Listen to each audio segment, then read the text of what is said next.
Welcome back to Speed Punk's Garage. Hey guys, welcome back to Speed Punk's Garage. Sorry for the corny intro. As you can tell, we're in the garage today. It's unfortunately raining outside. It's like 51 degrees in the garage. Got the heat on for little man. Where you at, buddy? Roaming around. He's off tether. Oh, yeah. You want to say hi to everybody? I can tell. Okay. You good? Anyway, you want to let me talk? Anyway, today we're working on the snowblower again. I'm trying to bring this thing into the 21st century. This thing, it runs pretty good, as you saw in the last video. The halogen light, boop, boop, right there. The output is abysmal. It's pretty crummy, actually. I went to go use this thing the other day in the evening. Okay, I know. You say hi to everybody. I get it. Oh my god. Oh, dealing with a puppy dog. Anyway, the halogen light is really not that great. So I bought an LED kit for wasn't that much actually. There it is. A Headlight ZH002, and I bought that February 5th for 40 bucks. There you go. And it's a pretty decent kit actually, guys. I got this 20-inch LED bar. Got the protector still on it and just took it out of the box. These mini lights with the heat sinks built in, some connectors. This is some installation stuff that came separate, that I bought separately.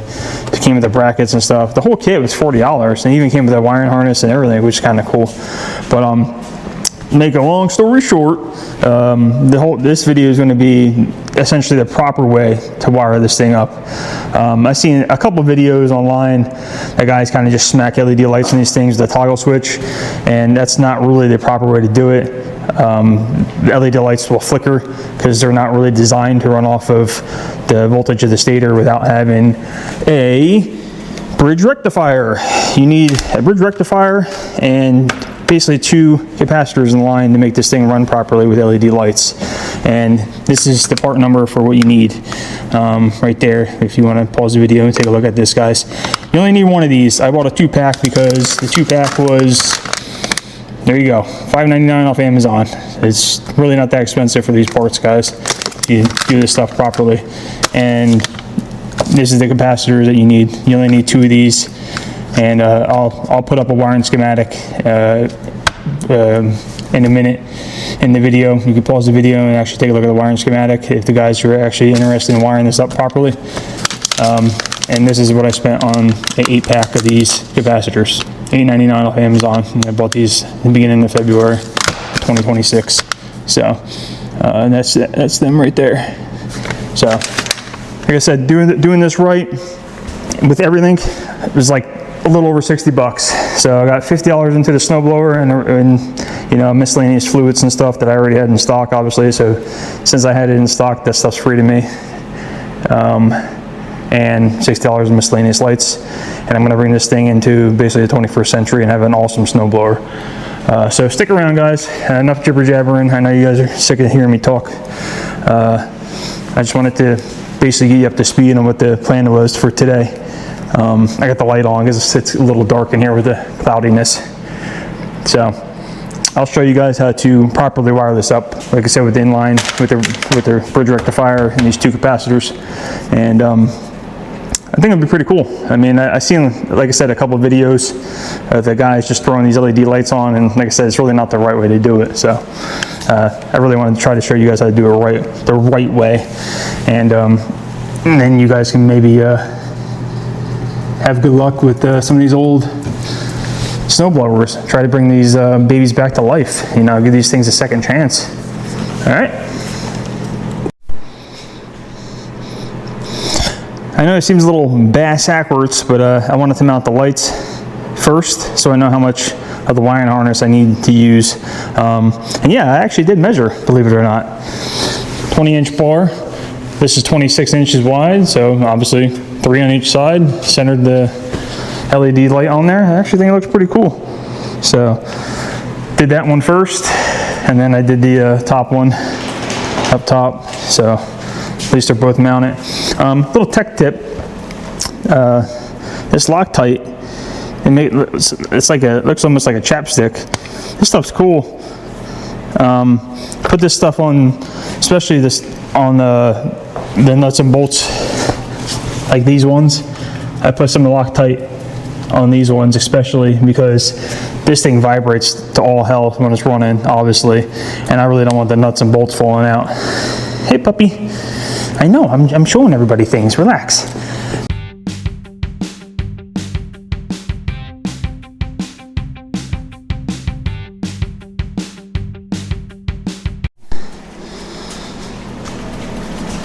And this stuff's really not that expensive, so it's definitely worth it. Sure, check it out. So anyway, cut the wire going to the old light. Just left a nice decent length just to make sure that I had something to play with. At least that's a decent feed I can build off of. And then obviously I'm going to tap into this nice, wiring harness. You got that positive and ground already, and a relay and a nice toggle switch. So I'll mount a toggle switch somewhere, probably over here or something like that, or who knows. Yeah, I'll probably just do it right here. It'd be nice. But I just wanted to give you a quick update, guys, show you some things where I'm at right now. Obviously I didn't film myself drilling metal. I'm pretty self-explanatory. I'm sure 99.9% of people know how to drill a hole. Obviously that's kind of useless to show, but I just wanted to show you where I mounted these LED lights at. Thought it was pretty neat. And that's it. Should be it for now. I'm just trying to see what else I had going on. These are just some of the tools I pulled out just for the install. And like I said, I just wanted to show you this Loctite stuff, which like I said, I recommend on the nuts and bolts so that it doesn't vibrate loose. Hey guys, here's a little lesson about these bridge rectifiers. I don't know if you guys really know too much about these. Here's the part number again. I'll try to zoom in on it. As you can tell, one of these connections is a different angle. Say, boop. Anyway, so got a piece of cardboard. We'll use this as a template. This is going to be the boring part of the video. I'll try to be quick so it doesn't get too boring. Anyway, so the bridge rectifier. I know it's going to be crude, but you got one like this, and then three kind of like this. Obviously, that's kind of essentially what I just drew. So you have AC, positive, and then you just got basically, neutral and ground, essentially. So all you really care about is your AC and your positive. So what I'm doing is basically the AC is going to be the input from the snowblower or from your stator. So you're going to be doing input, SB. It's kind of hard doing one-handed. And then the positive, that's going to be going to your lights. So that's going to be your positive LGT, and then diagonal from that is going to be your negative for your lights, and then diagonal from your accessories, from the input from your snowblower, that's going to be your negative to your snowblower or ground. So that's going to be your ground for the snowblower. So that's how you're going to wire up the bridge rectifier. And then when you wire up the positive and negative for the lights, you're going to do the two capacitors as well. But I'll show you how to do that. These are going to be in line with the positive and negative. And as you can tell, these have a negative side and a positive side. And it's easy to tell which side is negative because there's literally a negative symbol on this side. And plus, if you didn't know, the shorter side is the negative side on a capacitor if you're wiring these up. That's why they come like that, just so you know. That's why they're all like this. But you can tell that this is the negative side, hence the negative symbol on this side. So this is going to go to the negative side for the negative lights. That's going to go to the positive side for the lights. and this is going to go to the negative side, and these are going to be on the same side as that. So I know that was boring as hell, and nobody really cares about that. That's how you're supposed to wire this up, and this is going to eliminate that flickering out of the LEDs. So I'm going to do that now, and actually I also decided that I'm going to be doing this. I'm going to wire it up with just normal 14 gauge wire. I gotta reel this stuff. I was going to use the wiring harness, but I think this is overkill. This is for like a truck, obviously, but I don't think I need all that. I want to make up my own harness. I think it'll be a little bit cleaner, and I can show you guys how to do it just using wire and doing it this way. I think it'll be a lot cooler, and I can teach you guys a couple little tricks and tips and stuff, and how to make connections and do things the proper way.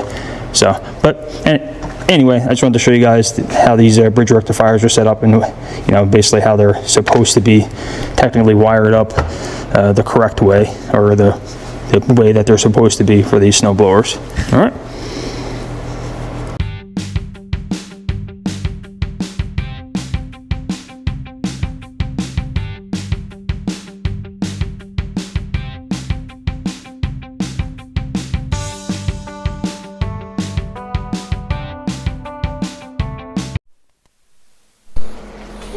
Well, as you can tell by the sign of total chaos on my workbench,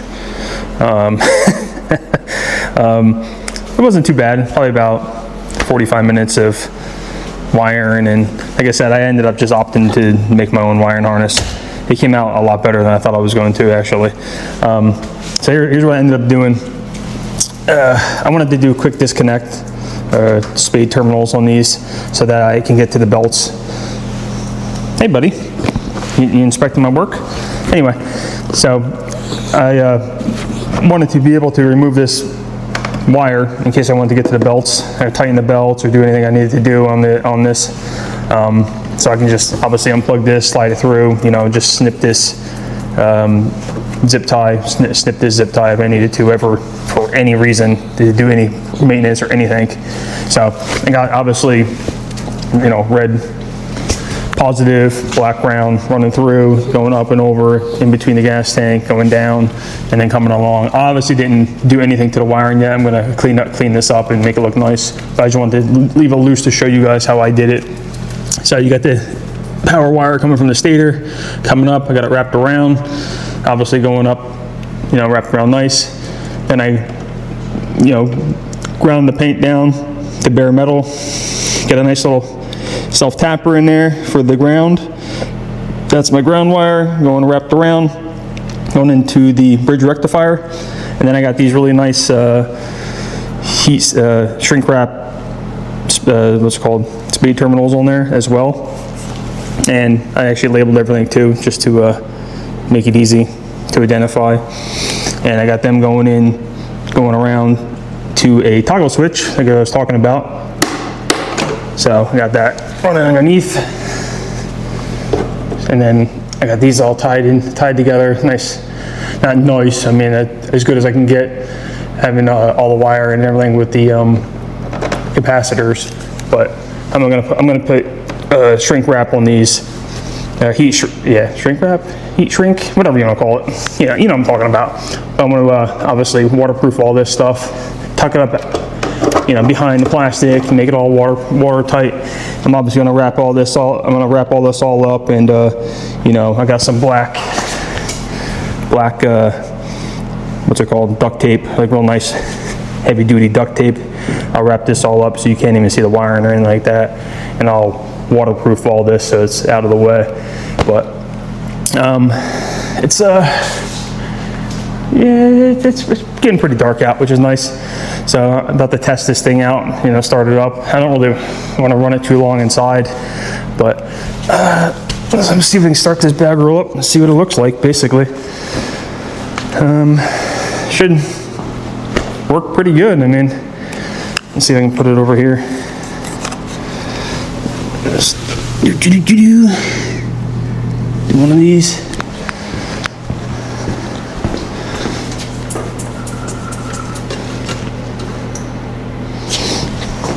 Jump, puppy. Can be loud.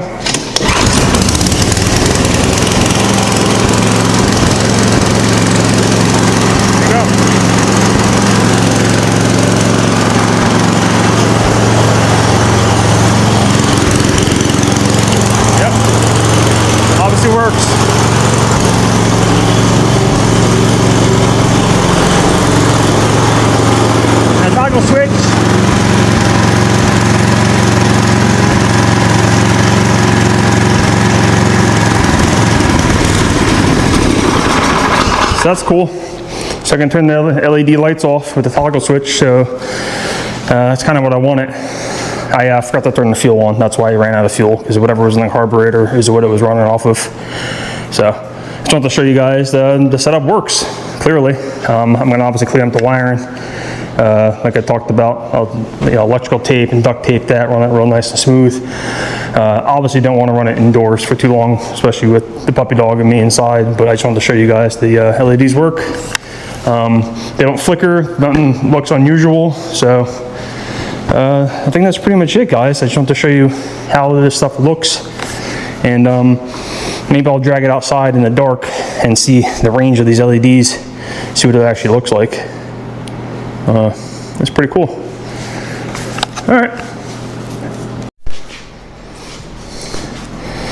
Coming out, puppy dog. All right, 6:37 at night. It's obviously pitch black out. Let's go start this bad girl up and see what kind of a throw these LEDs put out, as opposed to that halogen old school light. I got it pointing down to my pole barn down there. As you can see, it's pretty dark out. All right, let's see. Set you guys up real quick. Yeah, it's good. Good shot.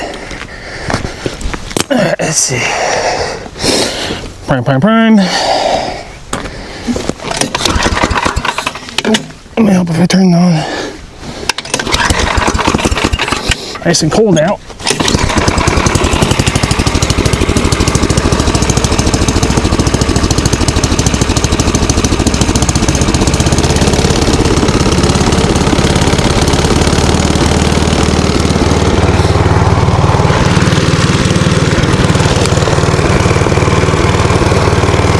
As you can tell, it's pitch black out. Let's turn on this toggle switch. Oh yeah, look at that. Yeah, I'd say it works pretty damn good. Look at the throw of these. Yep. And as you can tell, with the bridge rectifier and the capacitors, it's not pulsing. I don't know if it comes across on the GoPro or not, but they're not flickering or nothing. That's the whole point of this. Yeah, it's throwing all the way down to my pole barn. So that's awesome.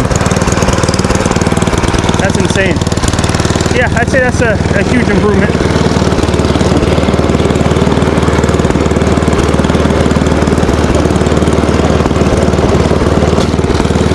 Wow. So that's cool.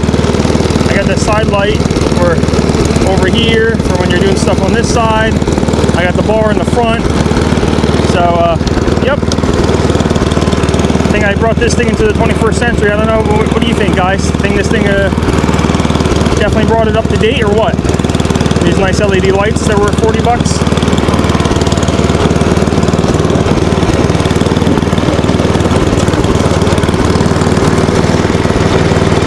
Well, there you go, guys. Just wanted to show you that real quick. Turn it off so you can hear me. Turn it off. Turn the toggle switch off. Let me turn on the GoPro light so I can show you what I ended up doing. So yeah, I tucked this up out of the way. Got the capacitors up out of the way. Just kind of, you know, got them up out of the way. I don't know how else to explain it. Obviously, bridge rectifier is up here now. I got this up here. Kind of angled this facing down towards, like, you know, off to the side a little bit. Like I said, I wrapped all the wiring up now, so it's tucked up out of the way. It's blended in because obviously this is black, so I got some black duct tape, and then you know, if I ever have to remove the wiring, all I gotta do is obviously just cut the duct tape, and then all this is all just zip tied, and then these are just quick, you know, spade terminal disconnects, so I can pull this wiring off if I ever have to. You know, if something has to get removed, it's quick wiring disconnects. That's the reason why I wanted to do it that way. And that's pretty much it, guys. Make sure you guys like, comment, subscribe. If you have any questions, put them down in the comments. I'll try to get back to you as soon as possible. Of course, we got another freaking snowstorm coming this week, so I'm going to be putting this thing to use. right away. And this is the reason why I wanted to put these lights on. So when I get home from work, it's going to be dark out, and I'm going to be using this thing at night, unfortunately. And it's now I have headlights on it, which is freaking sweet.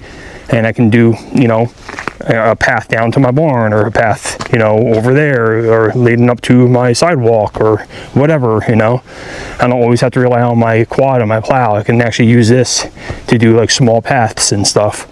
A lot more maneuverable. So I think that's it, guys. Like I said, appreciate you guys. Thanks for watching. Thanks for sticking around. I know some of my videos are long, but I like to be pretty thorough. If there's anything else you guys need or comment on, let me know. Thanks again. Like I said, please like, comment, subscribe, and have a good one.